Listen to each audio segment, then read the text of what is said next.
On Friday, the 23rd, we reached Leeds, the terminus of the air and colder navigation and the start of the Leeds and Liverpool Canal. We moored up at Victoria Bridge and I walked into town to get an aerial for the phone.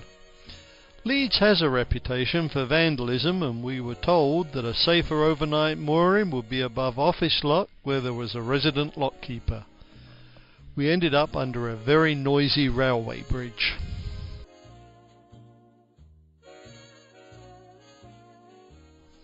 We were up early and the friendly lockkeeper called over to let us know that he would walk ahead of us and help us through the next 3 locks, which included the 2-lock Oddie staircase. That was very nice of him. Today we discovered what a vandal key is. It locks and unlocks the paddle gear so vandals can't drain the lock pounds dry. At least that's the idea of it. While on the subject of vandalism, the lockkeeper at Newbury told us that the local morons had tried to saw through his balance beam and, finding that too much like hard work, then tried to burn them. Apparently this was an act of reprisal because he told them that they couldn't use his lock for a swimming pool. Later that day we came across this nice looking car that had been taken for a joyride and then parked in the canal.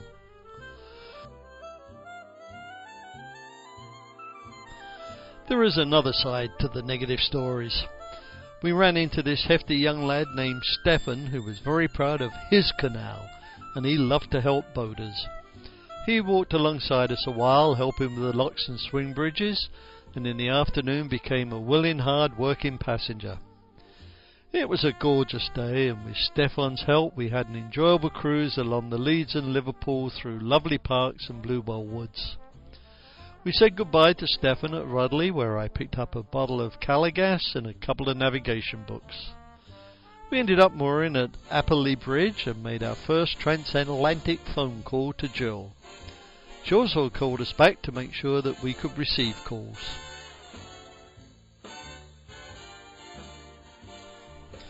Sunday was a damp and drizzly day, and we spent most of it installing an intercom system. Peter and Judith called to say they'd be stopping by, and when they arrived, Peter wanted to go through the 2-lock Dobson staircase. We untied and moored up above them before driving to a preppy pub for dinner. It was a nice evening, but when we got back to the boat we learned another lesson. Front doors should be shut when in locks. Apparently when we went up the Dobson staircase, water had come in the front door and soaked the carpet. We pumped out 3 buckets of water from under the subflooring. We didn't move from our mooring on Monday, and I spent part of the day varnishing our new cupboard while Pat went into the village to get something for dinner. In the evening a boater knocked on the door and asked if I would help him go through the staircase locks because he didn't know how they worked.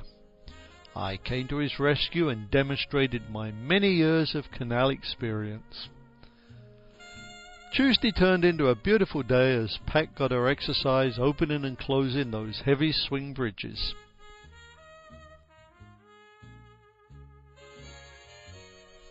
After leaving the estate village of Saltaire, we started to ascend the Dowley Gap staircase. We made it into the upper chamber without any problems, but something was stopping the bottom gates from completely closing.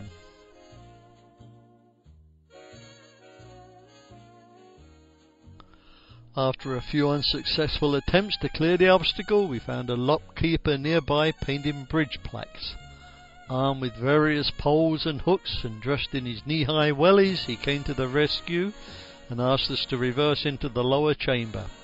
And then he opened the bottom paddles, and the resulting 125-foot long and 18-foot high chamber was engulfing. We'd been cruising most of the day with Anne and Alan, a couple who'd just bought Octavia at auction. Alan was having to coax the failing engine along with injections of ether. I did become a bit concerned when he arrived on deck with a lighted cigar in one hand and his trusty can of ether in the other. However, as everyone was having such a great time, I just went below and fixed us all a rum and coke. The friendly lockkeeper told us to stay well back as he filled both locks at the same time.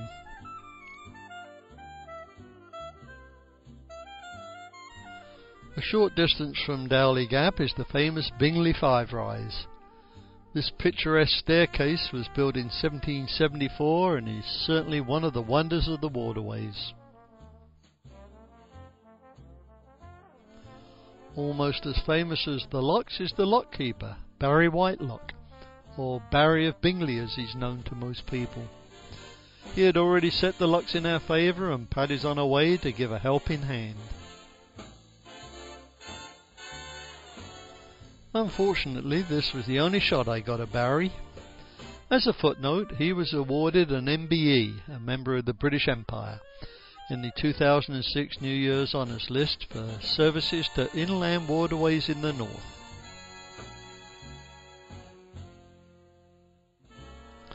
One last shot of the Five Rise, looking back down on the 60-foot drop. As it was late afternoon, Barry kindly let us moor up by the top lock. In the evening we walked into Bingley and got some fish and chips, and they were so greasy neither of us could eat it. By the way, we didn't get any water in the boat when we came up Dowley and Bingley locks. The next morning I walked back into town and picked up lots of groceries while Pat got the boat all nice and clean. We watered up and got underway by late morning and had lunch at the canal side Marquee of Granby near Stockbridge.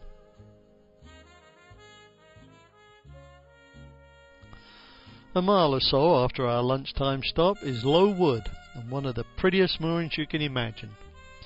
We spent 3 warm sunny days here among colourful bluebell fields, painting our canalware, potting our plants, watching golfers at the nearby Riddleston and Keighley golf clubs, and feeding the neighbourly ducks and swans.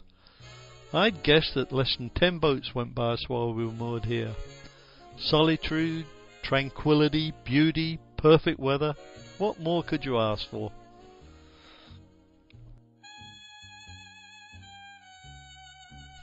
I'll let you be the judge.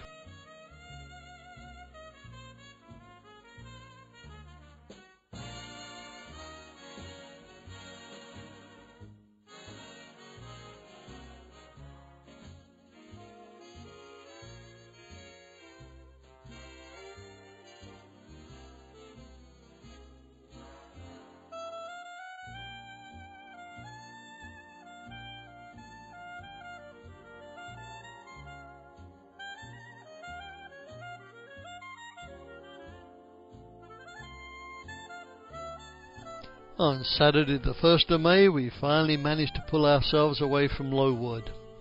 On our way to Skipton we stopped at Silsden to do a bit of shopping.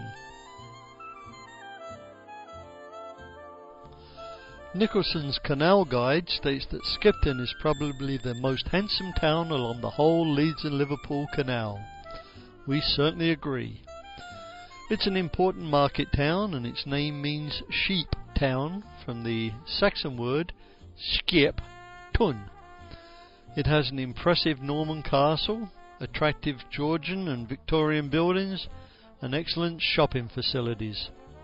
We moored by Belmont Bridge at around 4 o'clock and walked up the branch into Skipton Woods, circled around the castle and worked our way back down to the town centre for a well-deserved pint.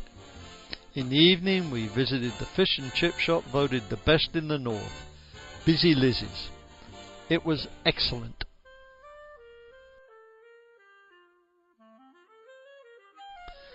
Sometime around the end of each month I'll update the canal map and show you where we've cruised.